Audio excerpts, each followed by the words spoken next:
Good afternoon, everybody. Happy Thursday. It's that time again. That's right, we are doing Pass Coverage Thursday.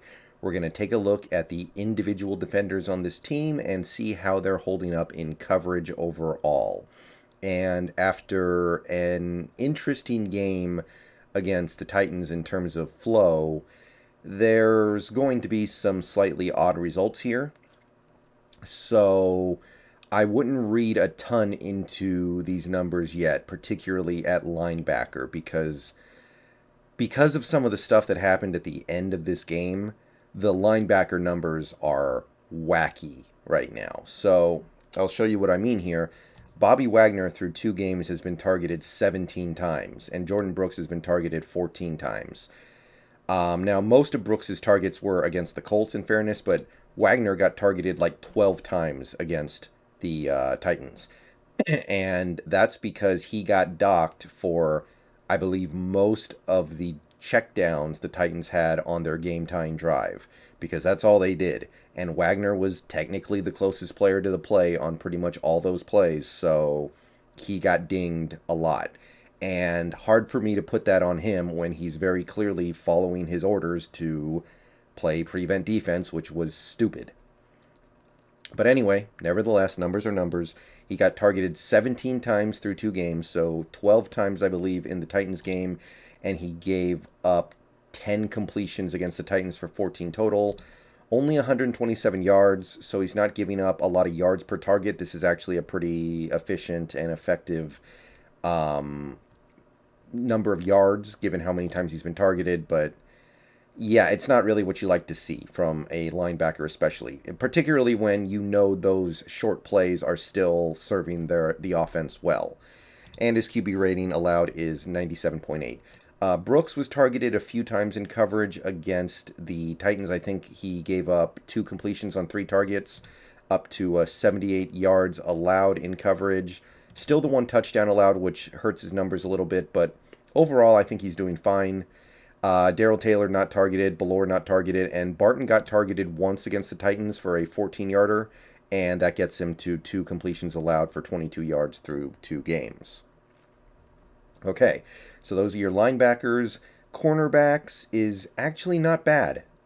All the cornerbacks for the Seahawks did pretty well against the Titans, especially considering who they were going against.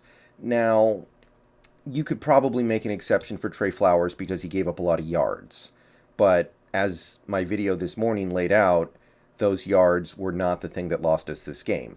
Now, I think you could make a reasonable argument that Trey Flowers is still on the hook for giving up over 100 yards in a game, but at the end of the day, he was targeted 7 times and he gave up 4 completions, and about half the yards came on one play. In fact, exactly half the yards came on one play.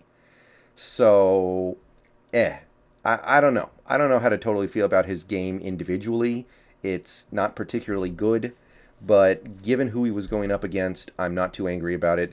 DJ Reed did quite well against the Titans after not playing so well against the Colts. I think he gave up like 3 completions on 5 targets for a decent chunk of yards. He's up to 101 through 2 games, but his QB rating allowed is now down to 85.7, which is something that I'm more than happy to live with, especially against the Titans.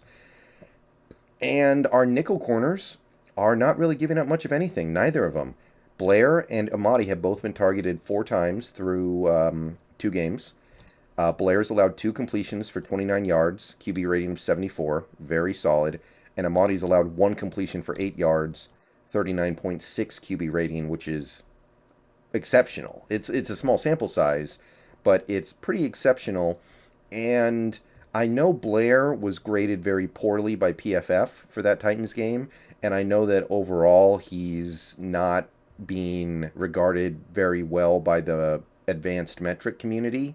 I don't know exactly what it is because it's not these coverage numbers, obviously. I think he's getting caught out of a position once or twice. I think he's getting pushed out of the play or positioning himself in a way that takes him out of the play. Probably him being a little over aggressive because technically he's still young, but he's not that young anymore. So I'm kind of not wanting to use that excuse anymore. And Amati has been quietly solid getting most of the snaps at nickel. So I'm really interested to monitor the nickel corner position as the season goes on. Right now, Amadi seems to be getting most of the snaps. I understand why that might be, but I'm going to be very firm in my belief that Blair has more upside, and I hope that he can get his game straight enough to consistently get on the field as the starting nickel. And now we have the safeties, and there's some good news and bad news here. First, we have Jamal Adams. He was targeted 4 times in coverage and allowed 3 completions for a total of, I believe it would be 14 yards. So he got targeted 4 times, and the Titans gained 14 yards on those 4 plays. I will live with that. Now, safeties in general don't get targeted in coverage that often. It just as a general rule, because you typically don't have receivers getting to the point where they're actually in coverage against specifically a safety.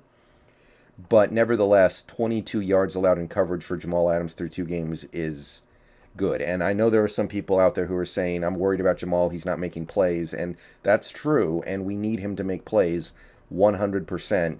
I'm hoping for some splash plays in the upcoming few games. But his coverage is much better than it was last year, and 22 yards through 2 games is something that I'm really happy with. Now, Quandary Digs, on the other hand, this is kind of not okay, and some of this came in the Colts game, I will grant you. Oh, and actually, I believe, I'm sorry, my bad. Those numbers did not get updated when I was going through my chart just now, but it's actually 4 completions on 5 targets for 71 total yards. A lot of that came against the Colts, but he did give up 2 more completions in coverage against the Titans, and it just seems like there's not a whole lot going on positive with him right now. I know that part of Quandary Diggs' job is that you don't notice that he's there because as a free safety, you're the last line of defense. You're trying to take away deep balls. But he bared arguably a little bit of the responsibility for the 51-yarder to Julio because he was the deep safety there and he let it get away from him a little bit. I will concede that it's mostly a Flowers thing, but Quandary Diggs could have gotten involved in that play as well. And I don't know. Third 2 games, not that impressed with Quandary Diggs either, and he's the guy trying to make a contract push, so waiting for Quandary to do something to justify his desire for extra dollar bills. And that's all we have in this video. Ryan Neal obviously not getting on the field on defense right now. Sidney Jones, bless you on Austin. Trey Brown also not getting on the field as well, as we all know. And yeah, that's all that can be said about the Seahawks in coverage so far. It's a little skewed right now because the Titans game was weird and we faced 8 million checkdowns to running backs. But right now the linebackers are getting targeted and the cornerbacks and safeties are actually doing mostly quite well, I think. Other than maybe Trey Flowers, and even then I think there are some mitigating factors, excuse me. All right, see you guys later. Go Hawks.